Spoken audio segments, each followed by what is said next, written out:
We feel like orphans of democracy oftentimes because I think at the end of the day, Stephen, we all care about our families. We care about having a good life. I think it's a moment that we need to start thinking of not us versus them, but more thinking about how do we share accurate information so people can trust governments, institutions, fact checkers, journalists, and people who actually do care for the benefit of all communities. Critical component to mind control.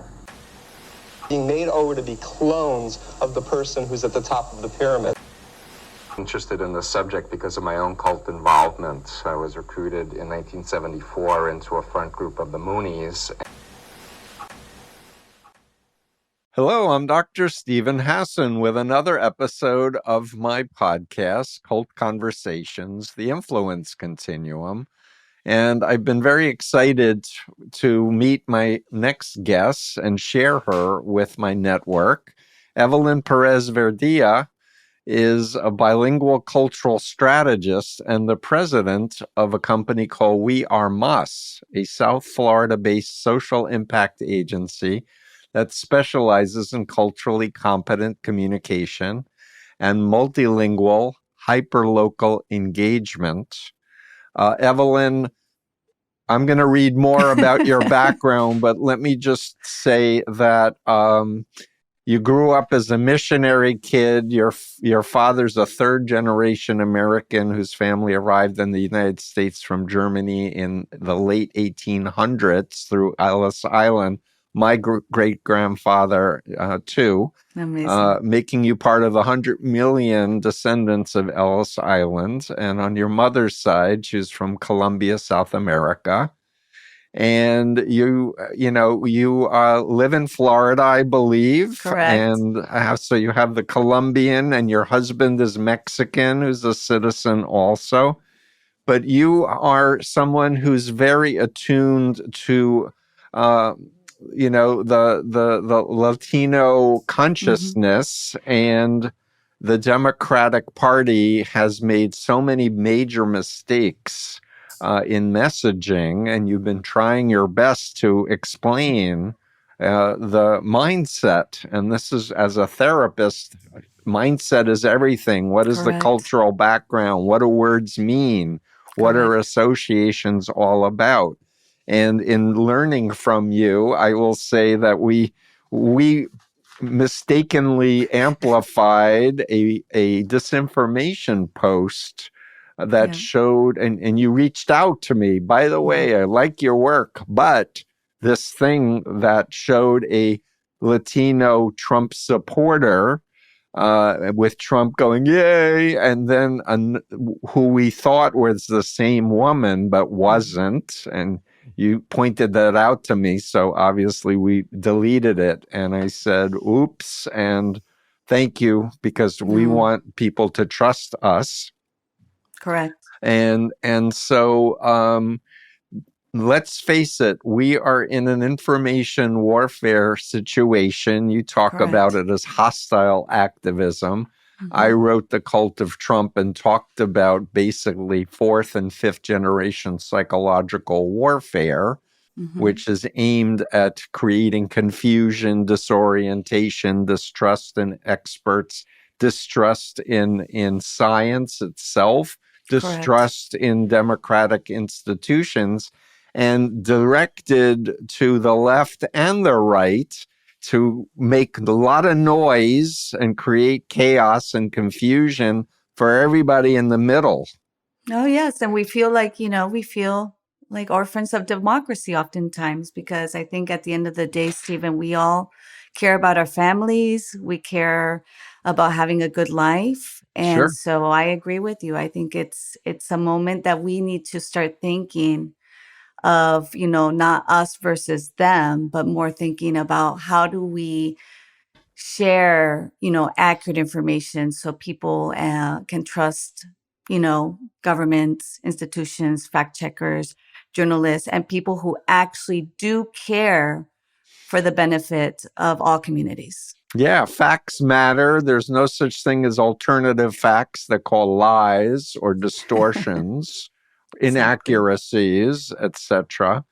And Evelyn, I want to also say that because of my work, I'm very aware of the infiltration of authoritarian religious groups into the Latino community, into Mexico, Central and South America, Spain. I've written about Opus Dei. I've written about La Luz del Mundo. I've talked about these mega churches of the New Apostolic Reformation, where the leaders say, God talks to me and I can cast out demons. And he said, Trump won the 2020 election.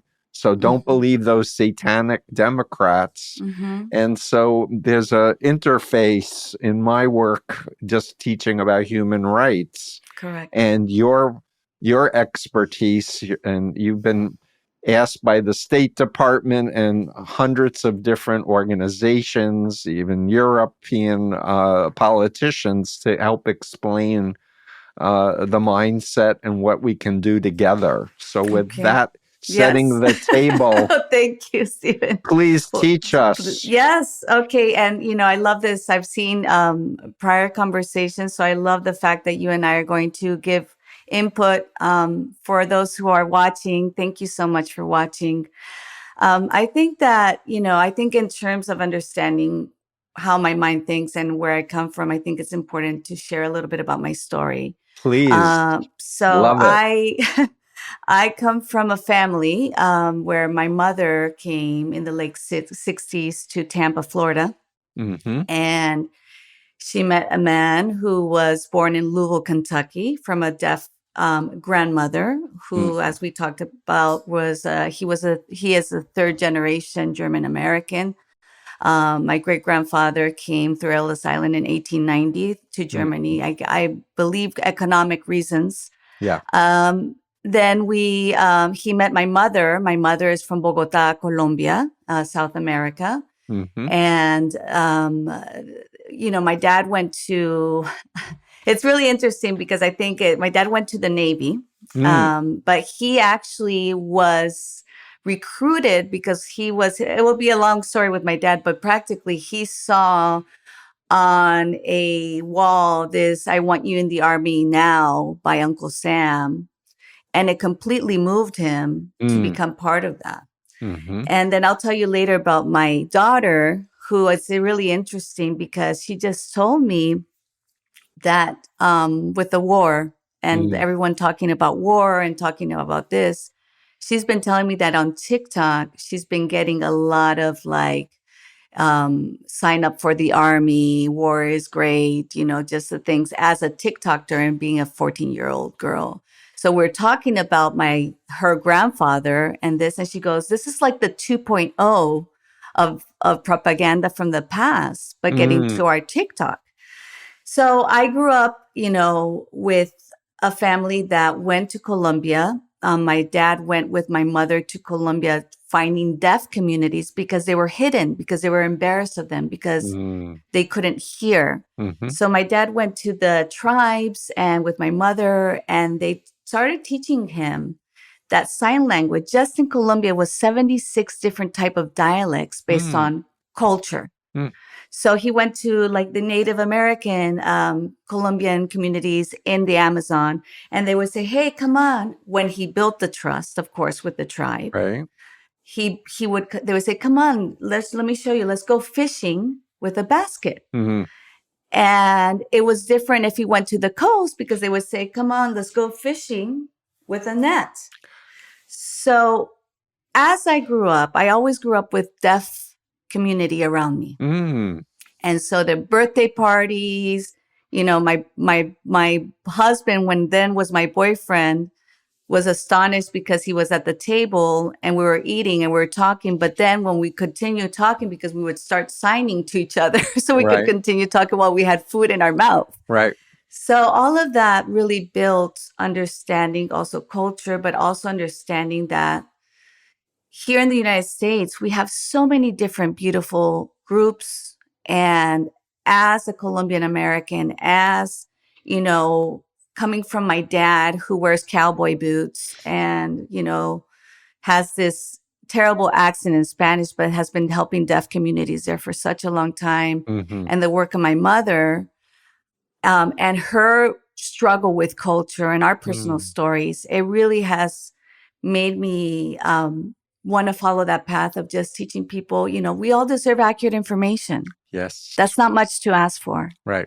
And so I think we can talk about hostile activism and just kind of where that goes to right now. And I think it's something that we need to talk to the youth about this, which is very important. Yeah, and let me just add, because you mentioned your daughter and TikTok, TikTok is a Chinese app that still is gathering information on people's behaviors and what they like and what they watch and what they don't.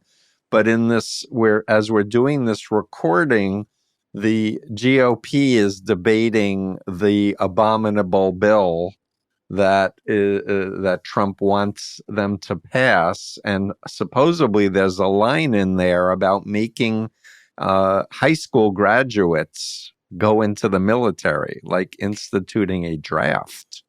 Mm-hmm. So that's just a connection about, wanting to indoctrinate young people.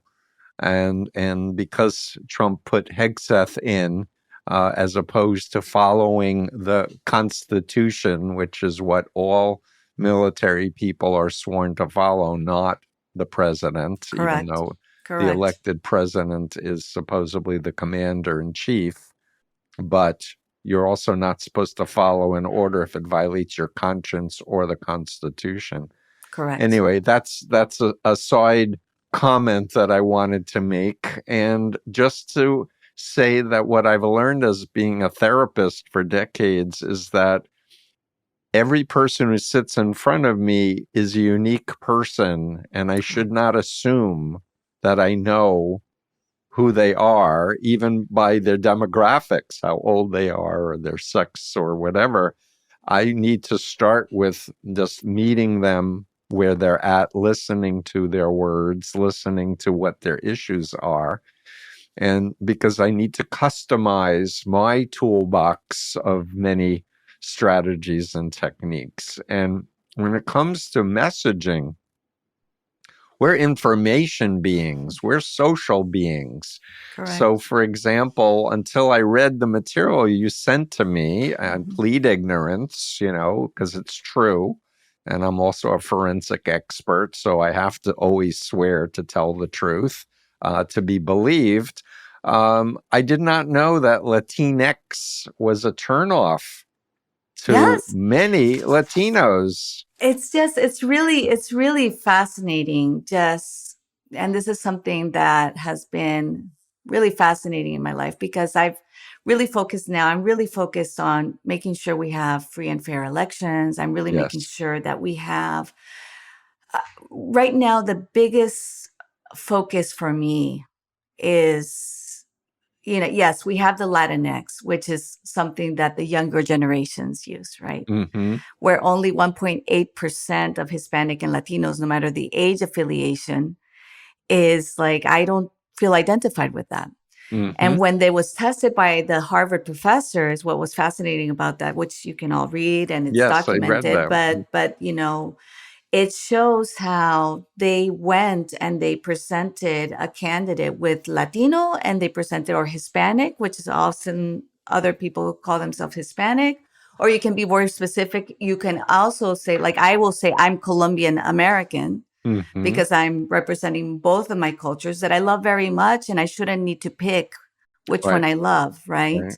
But then you have, just all these different things where it's like, depending on where they are. But Latinx, when they use Latinx on the candidate, right?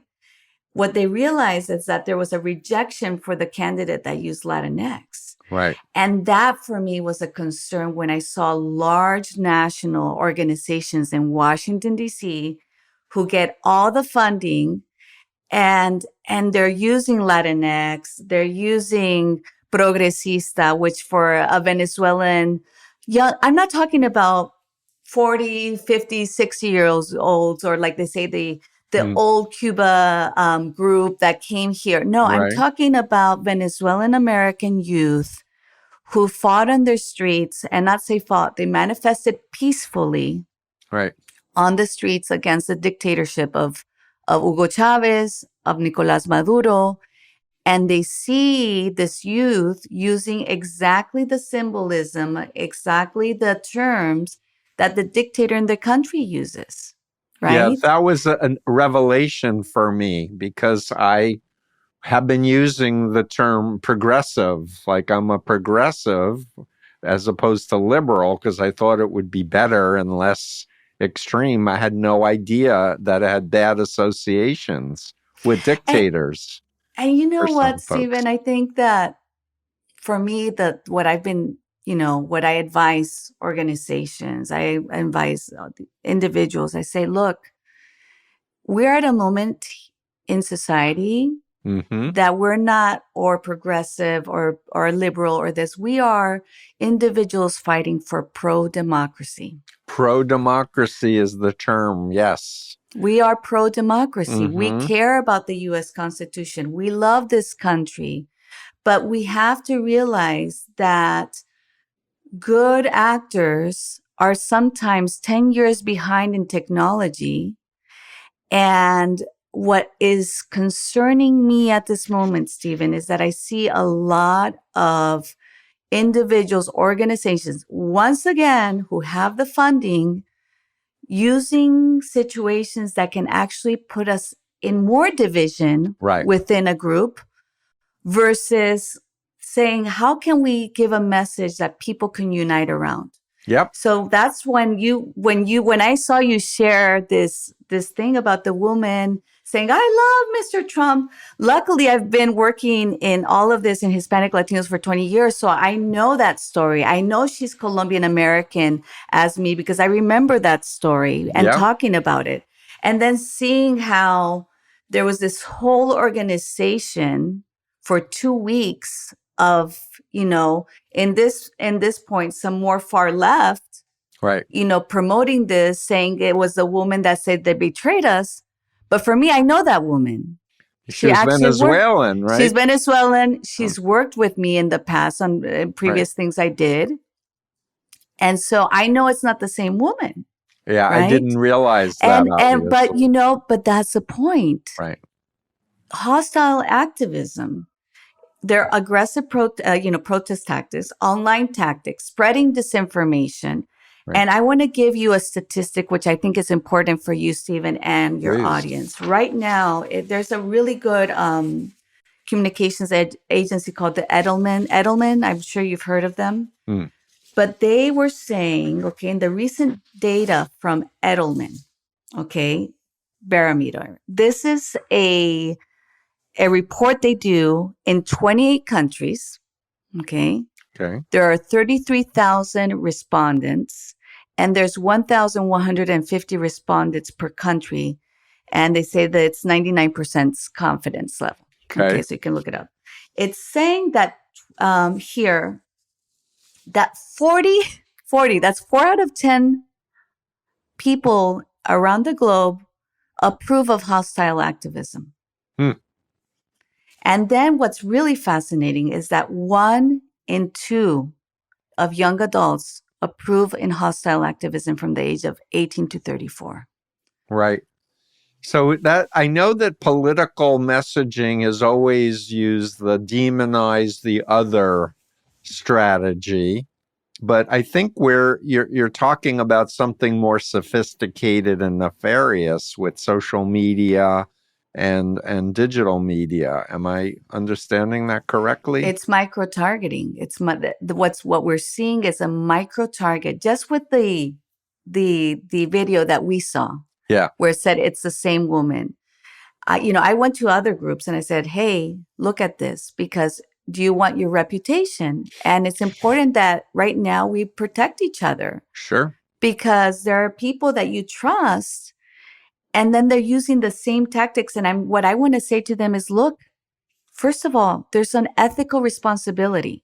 Right. 2, you need to realize that anyone who uses this information, it never ends well.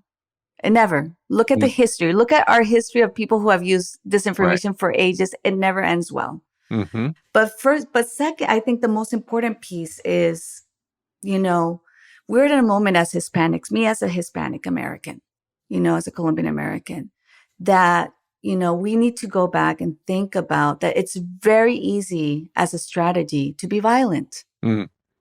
We're passionate.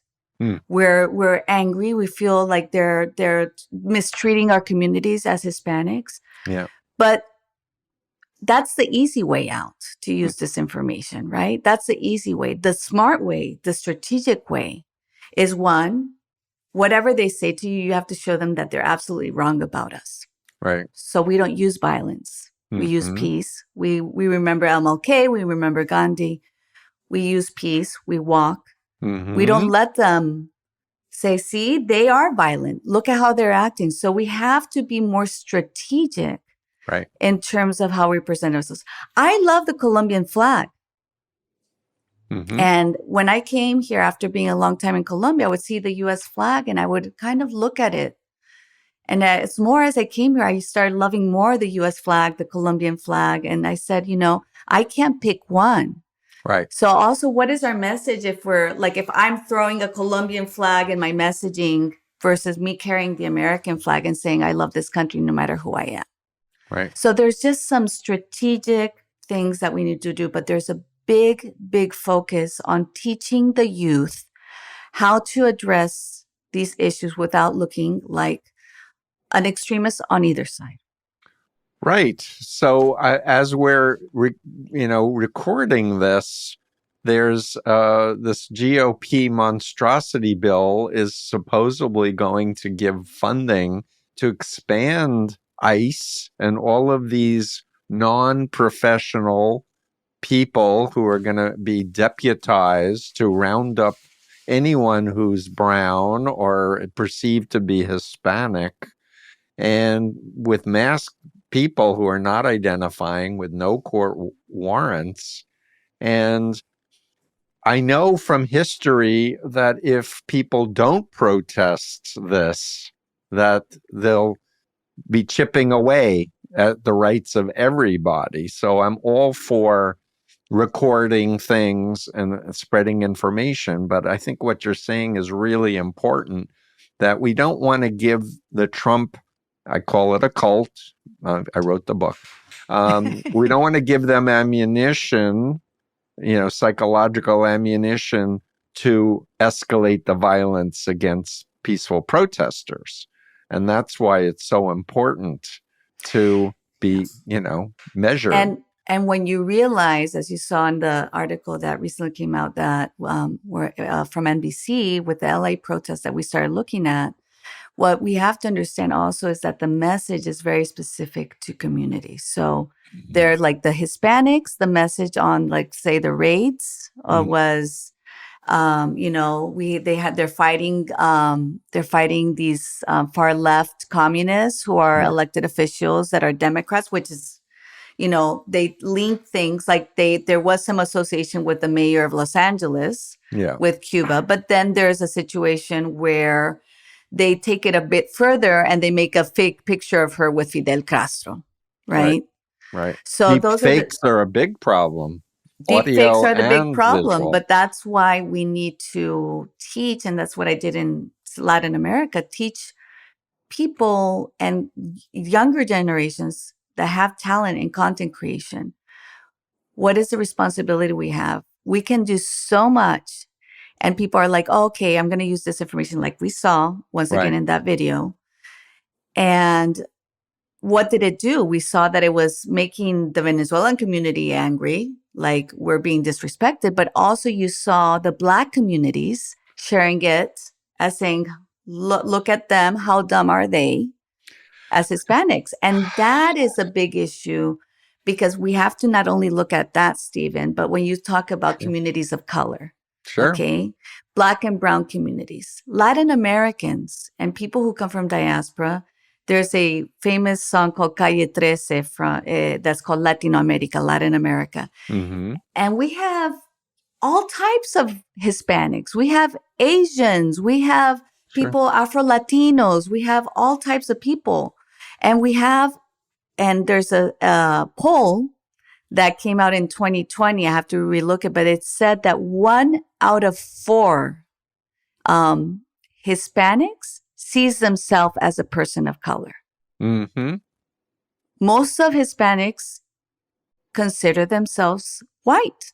Interesting. So when you are even doing the messaging saying, like we saw recently in Florida from certain organizations saying the black and brown communities or people of color, we have to realize that there are many Hispanics right now and other communities, not only Sure. Hispanics, living in deep fear. Yeah. Because they're only saying the black and brown. But what about me that I'm in the public and I speaking Spanish and someone turns around and violently tells me to go back to my own country because I'm only speaking a language. It's not just about color. Right. Very, very important point. And I think it's very important to realize, I'm just going to take a second and say, so I have a life frame because I got recruited into a cult when I was 19, got deprogrammed at 22, and I've been doing this for decades. I'm aware of authoritarian cults like Scientology, the one I was in, the Moonies, Children of God, Hare Krishnas, working together to infiltrate those of us who are trying to message that these are not legitimate groups. They lie to people and they control their minds. They infiltrate and they give gossips. So-and-so, who's a cult expert, is saying all this trash talk against you deliberately. So there's distrust. When there should be a cause that is bigger than egos and bigger than any one constituent, that we see it's a human rights issue. Women's rights, gay rights, children's rights, rights of marriage, rights of legitimate religions. Exactly. Who love God, who teach Jesus, but say, no, you shouldn't lie when you're recruiting. You shouldn't isolate people from family and friends and put phobias in their minds. They can't be a good Christian if they go to that church down the street. Right? And I grew up as we talked about, as a missionary kid. And, you didn't ask, but my family were non-denominational. So they were about, and they still do, they have weekly, they have deaf communities that go and they learn something about the Bible. And they also go, we have our house still there. And every Sunday we feed them, we give them food for those who don't have food. Great. But the thing was, it wasn't in terms of my family, the way I grew up, it was zero judgmental of who people were. Yeah. And it was just showing our love, just loving your neighbor. And it was for me, that was how I grew up. I also saw the side of the extremism and the hypocrisy and, the extramarital affairs. And, you see all the pedophiles. Incest. And yes, that's also a piece. But in terms of when you see and you look at that, but I think a lot of and you're the expert on this, but what I think we've realized is that everything can become somehow a cult. Political parties can become, and both sides. Yeah. Where you just don't listen or you don't look at it. It's black or white. Exactly. So I have a model called the Influence Continuum. That's a graphic that says ethical groups are here. They respect your conscience, your creativity, your free will, your critical thinking. It's love-based. And then on the other extreme is the lying, the overt lying, the withholding vital information, distorting it, dogma, hatred, obedience, to the cause. And I say it can be a one-on-one undue influence cult of a man controlling a woman or vice versa. Or it could be China. It could be 1.6 billion people under a political system. But look at behavior control, information control, thought control, and emotional control. And here are the variables. And you decide, is it more authoritarian or is it more human rights and democracy oriented. Because Correct. my theme, because I am a survivor of an authoritarian cult, is it's your mind and only you should control it. Like, Correct. if you're going to be in a Correct. group, do it with your eyes open. Know the Yeah. history. Know who the leaders are. And I think that that's really important. When I was asked by the consulate of Germany to go representing the United States on the issue of disinformation, I was there with just a group of 16 other people that were from, just all these amazing places. Ukraine, like the communications person for Mm-hmm. someone in Ukraine, in Zelensky, a woman that was taken out of Libya, who was a journalist, all these amazing stories. Mm-hmm. And I think that that's what's like for me, like in the work I do, for me, it's really important to inform communities, Right. We are in this situation not because we don't want information, but it's because we're searching for it, and there's so many like blocks for us to receive it, which was what I recently did with Brown University. I did a pilot with them. Our firm did, and it showed how important trust was, and trust within families. So when I saw what you were talking about, Mm-hmm.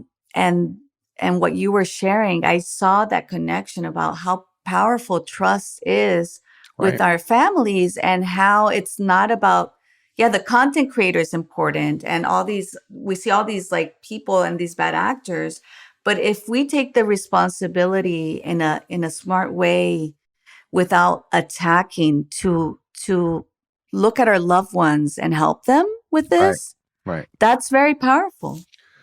Absolutely. So I want to just say, in this realm of AI overload, because every week there's a new app and a new, amazing thing, but there's still so many problems with large language models hallucinating and making up things.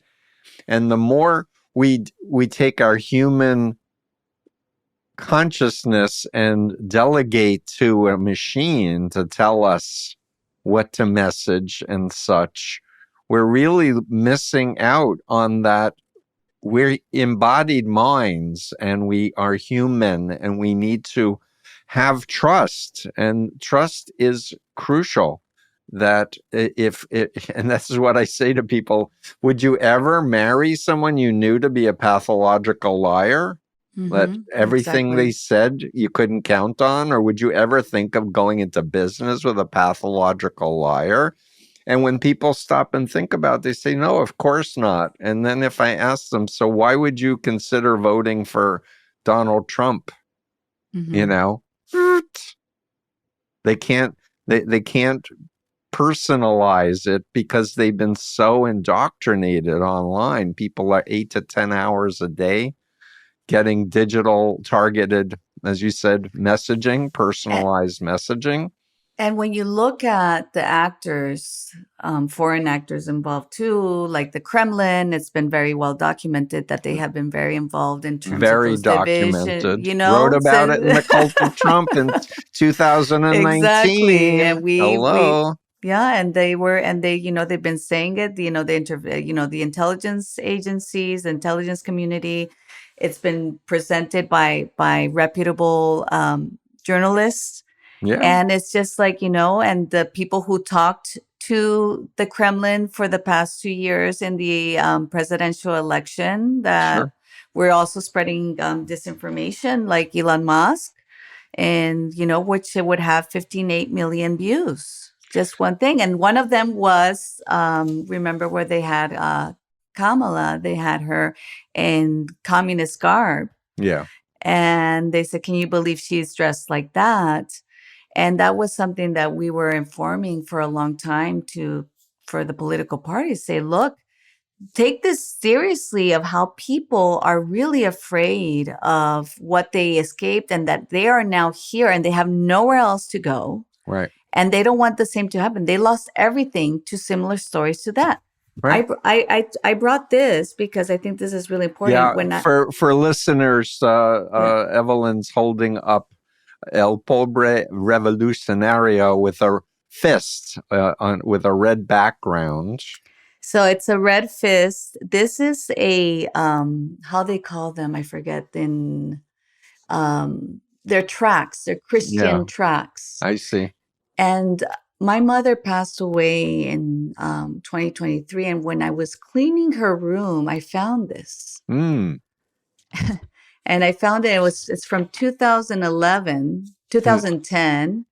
And this here it says, peace, power, right? And it has a fist. Mm-hmm. And so it talks about revolutionaries and how they are, they're not the good guys, and that they were killed, and just this whole story around this. But this is what I'm saying in terms of Latin America, and religion is just a whole other conversation. But the fist, the progressista, there's an international progressista convention where Nicolás Maduro and all these guys get together in Cuba and to talk about international progresistas.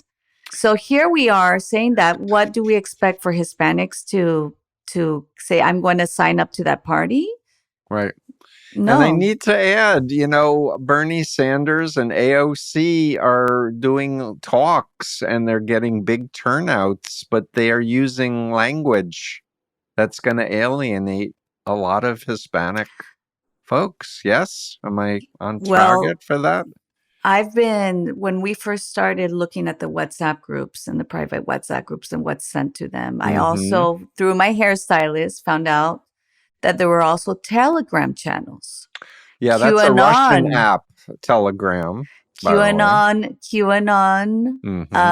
in Spanish, Telegram channels that I found around 66,000 followers in total of all the ones, because it was like QAnon Venezuela, QAnon Colombia. And they went to, and what they place in there is culturally competent to the things that they like. It could be music, but then it has something talking about this. This is how targeted it is. Right. Or what we talked about, my daughter receiving it as a 14-year-old on her TikTok, even though she tells me she verifies it all with reputable news after.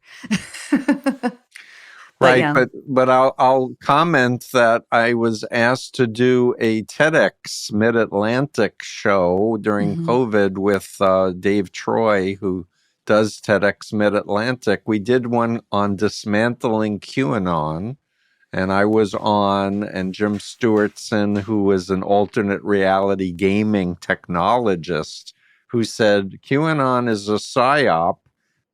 We created the technology to gamify, this character Q is dropping crumbs and we need to figure out what the message is. And it was, the reason I'm bringing it up is it was taken off of YouTube as hate speech, and it had nothing to do with hate. It was all about explaining it was psychological warfare that was initiated at first as a goof on the Trump people. Then the people realized they could make money selling merch. Then the Russians got involved.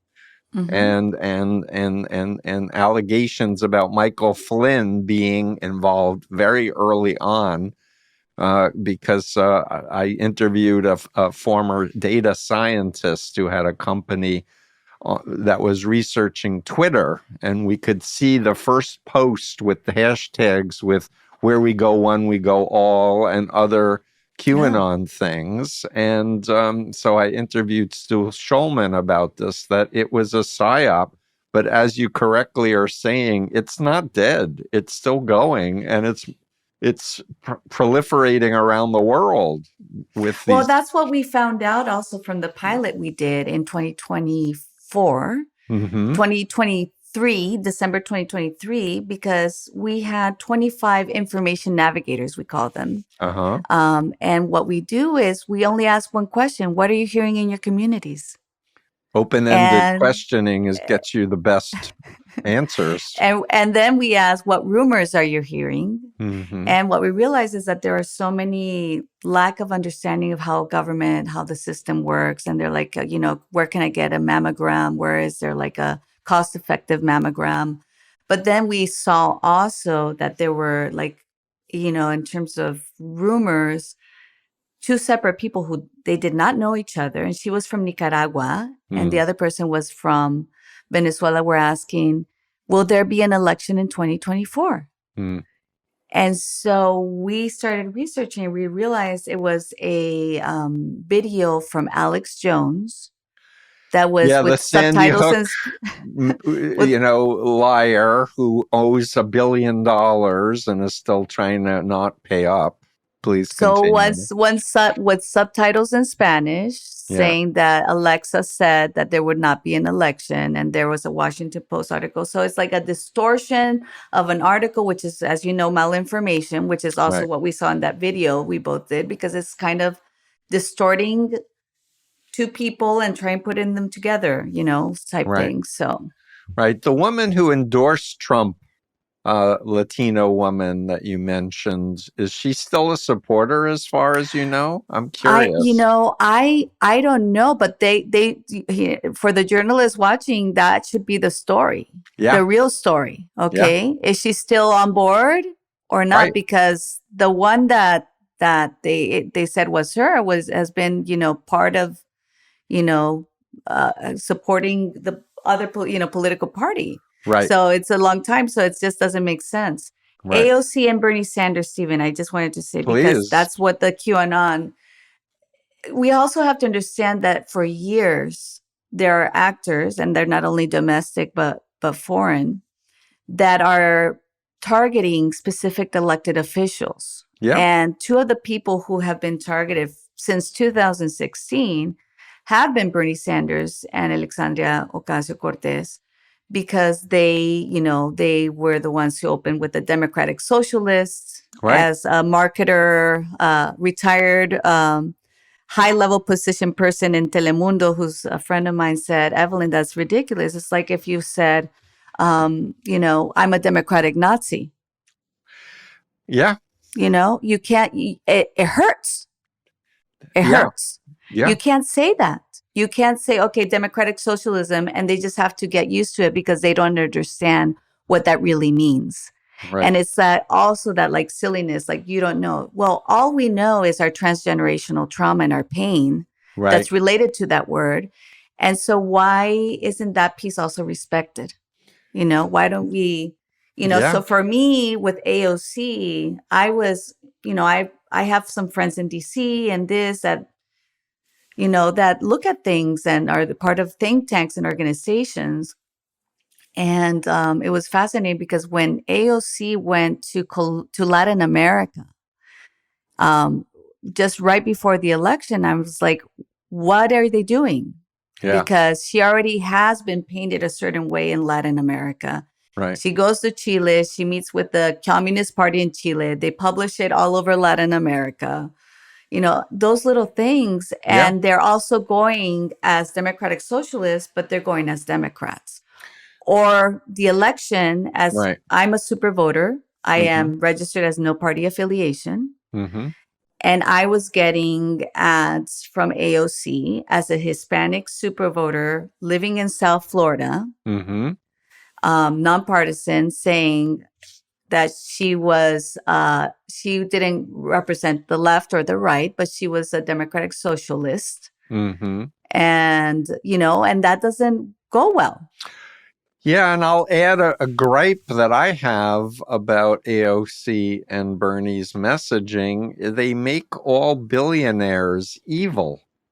They are messaging, and I've been saying there are 60 or so billionaires supporting Trump, but there's over 240 billionaires that haven't been supporting Trump. We really want to alienate them and push them to align more with Trump? Are you crazy? We need resources to save democracy. Hello. That was one of the things that, I don't know, Mike Madrid, who still calls himself a Republican and, but this, political commentator and writer. He did a book called the Latino Century. Let me look. So this is a book from Mike Madrid talking about different things. And he did a chapter on Florida, the Cuban exception. And one of the things he quoted me in this book because one of the things he said is like in the presidential campaigns, one of the biggest issues is you have people who are not from the ground, helping them understand communities, right? Right. So they end up saying, oh, let's make this amazing ad where we talk about supporting one candidate. This case was supporting Joe Biden. And it's all looking wonderful as someone that does production and everything. It looks great, hardworking Hispanics, diversity in us and everything. And then it ends by saying, Joe Biden is about supporting you, not the corporations or the rich. And I looked at that and I said, okay, I don't care where you come from in the world. Right. You come to this country to live the American dream. Yes. To be a hard worker, to one day be in Forbes 500. And if you have a good heart, you will invest back in communities because they helped you, because you were helped in this country. It's not always the case, but for many of us, it is the case. Yes. I say it as a person who was under the poverty level, as a missionary kid. I paid for my own college. I got my clothes from a barrel for missionary clothes. Yeah. We know that. Yeah. So it's really important. Our messaging, what are you saying? Because now, okay, I want to support you, but because I'm wealthy, you're going to attack me? Right. But you want my money. Right. I just have this frame of we're living in a time of psychological warfare that's aimed to create chaos. That's why Trump has appointed uniquely unqualified people to every cabinet position that he could, and is continuing with the help of Opus Dei that hacked the Supreme Court.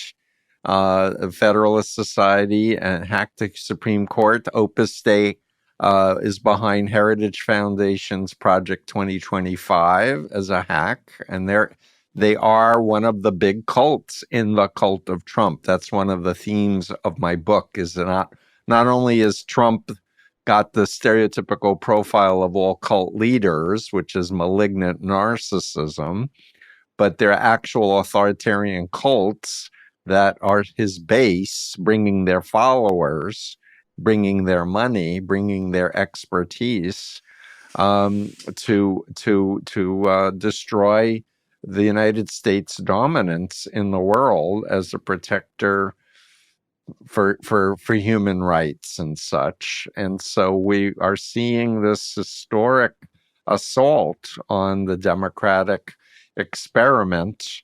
And the Supreme Court just issued another end of their term decision undercutting federal judges issuing injunctions to curb the power of the presidency, which means that after 30 days, he can declare martial law and there won't be any judge to stop him. And it's a big fear of mine. Well, I think that this is where we see a lot of right now pro bono attorneys. I think we've seen a lot of work from attorneys, just like we saw in the history of Germany and other places when we went, where the attorneys were not only trying to save the life of the Jewish communities, they were trying to save the lives of the LGBTQ communities. Yes. Of others that were the people that were crippled. Yes. Like just so many different things that we don't know about. So for history, as they well say, to not be repeated, we have to, remember it. We have to remember how it works. We have to understand how they use propaganda. Right. But the most important piece is we have to build it out and continue to invest in it with people who actually know how to speak to the communities and not just put your money just with anyone just because they say they are for changing this country. How are you changing this country? What is your messaging? Is it working? Testing it. Does it work? Does it actually work?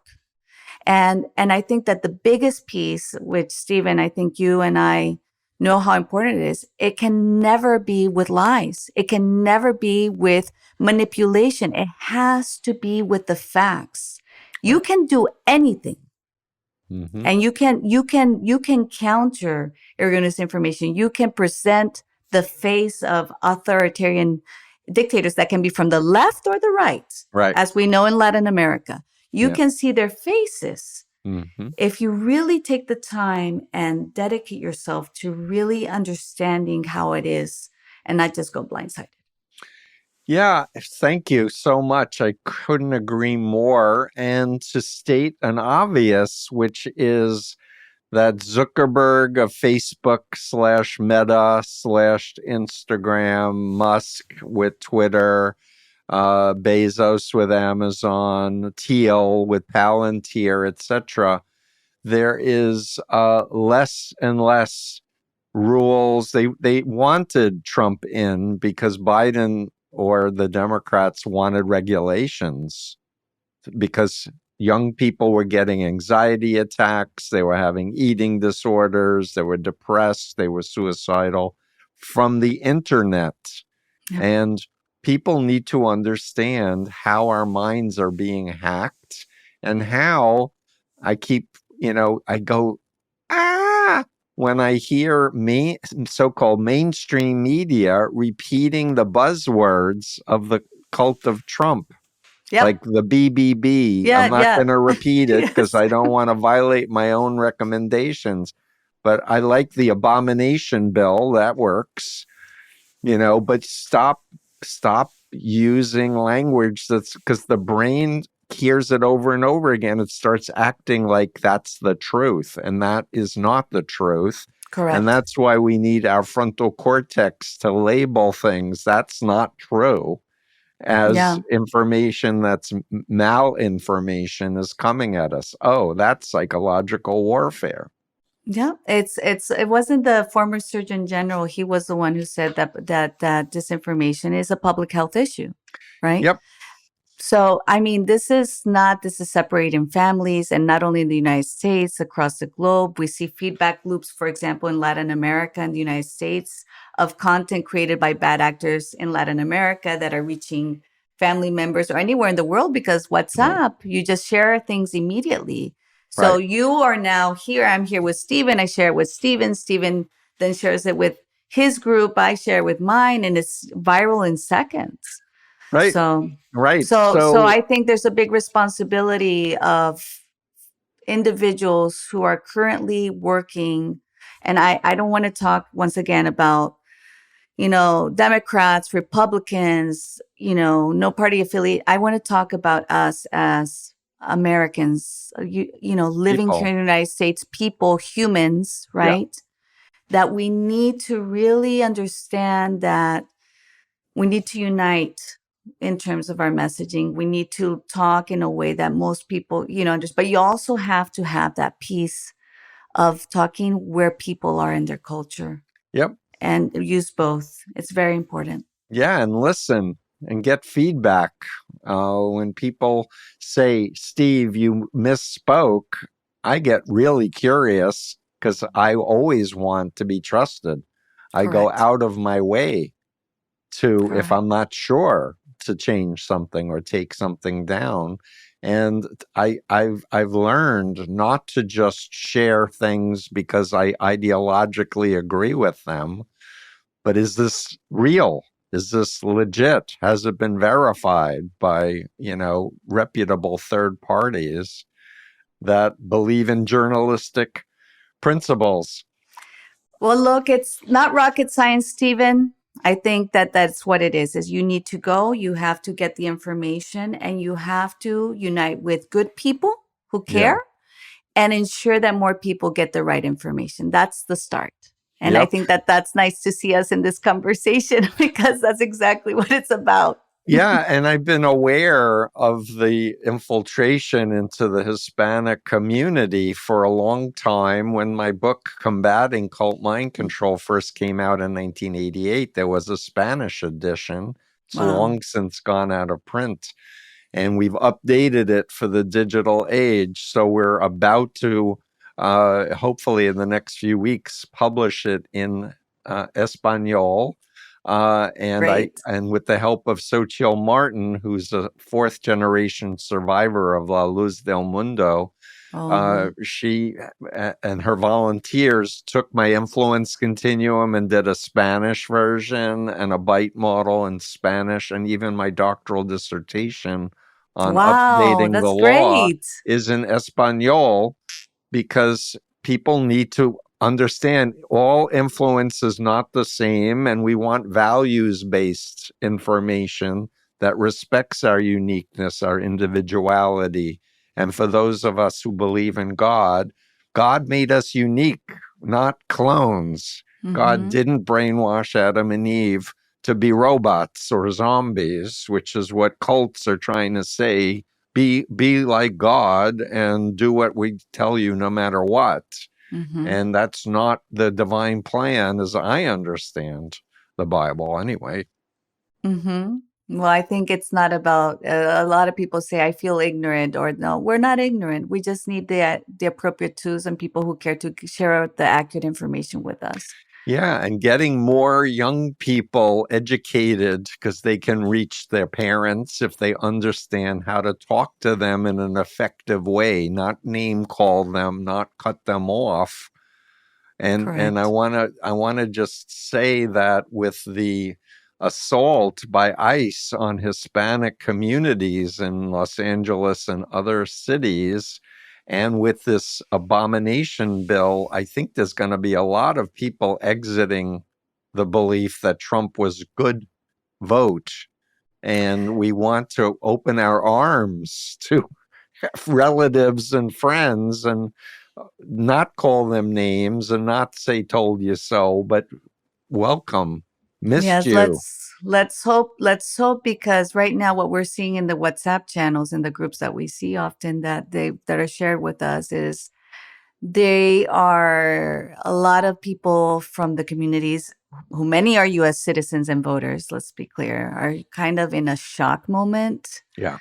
And they are, some are like, concerned, but some are still like, well, let's just see what happens, right? Let's just see what happens. We might be mistaken. Yeah, they're So in that's where we're denial. at, right there. So Shock and denial. Yep.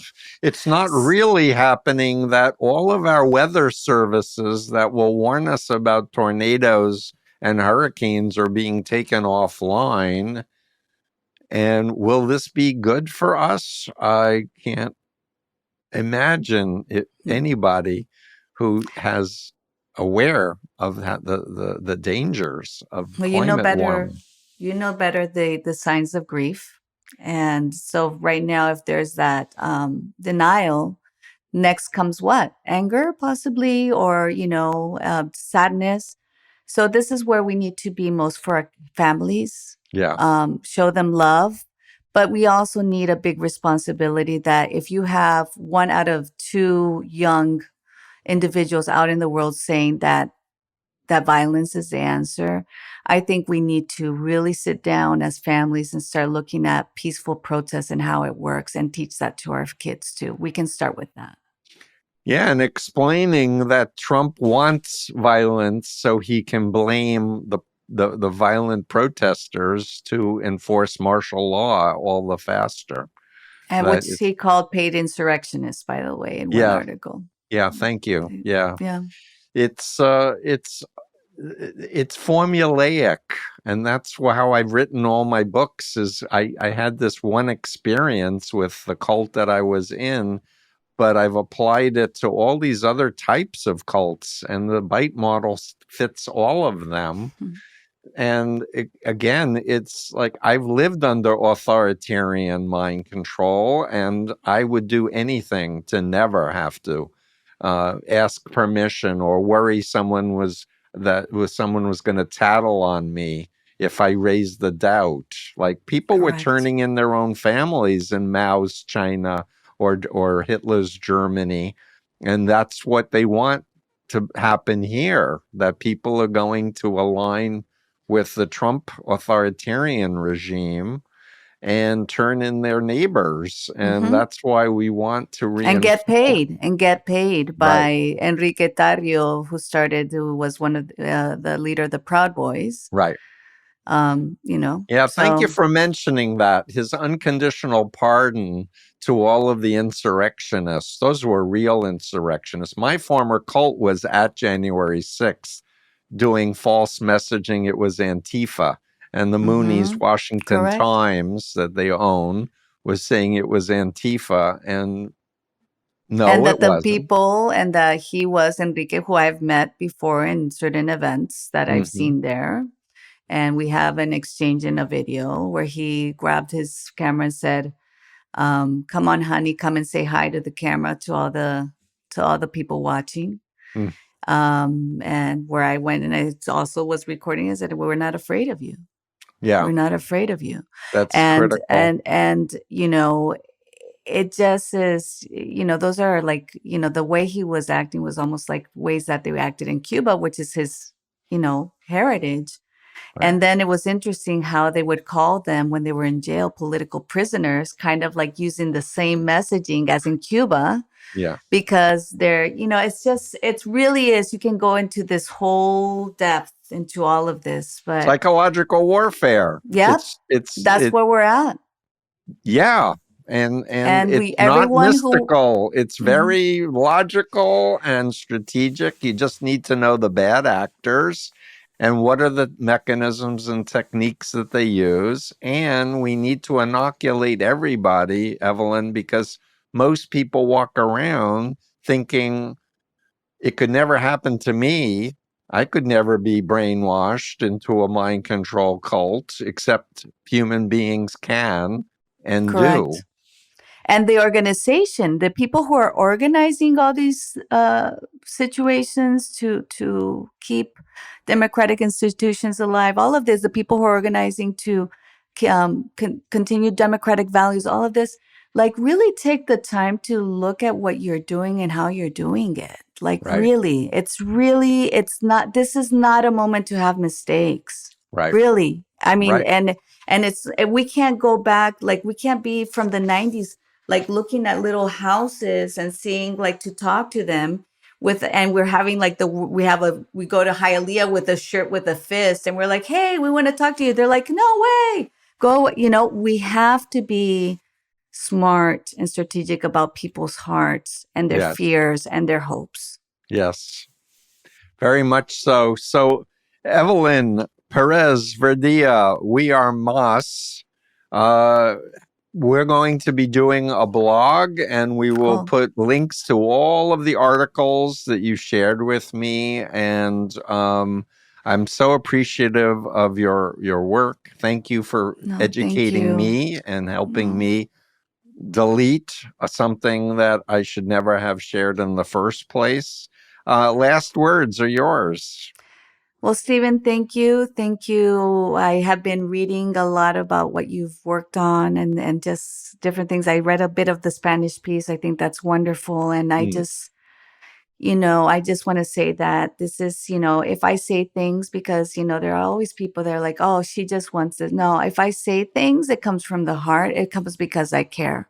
It's not to hurt anyone. It's not to, it's not for me to get business out of this. Like, go and find just genuine people and really ensure that they really do care. And it's not just another advocacy campaign for them where they put some money in their pocket. That's all we're asking for. Like, do it with people who care. Yeah, and I would add who have lived experience, about culture too, so you can do it right. So, and as more you involve more people, the better the product will be. And that's what We Are Mas is. We do that. We do a project, and instead of having 10 people in the project that does this, we say, okay, this is a project. Who are the best experts for this type of project? Right. And then you're bringing people in that's oftentimes are ignored because they have the same consultants or this situation, and you use their talents that are with a good heart. Right. Wonderful. Thank you so much. Thank you, Stephen. Stay in touch for sure. Sounds good. Thank you for inviting me. You're welcome.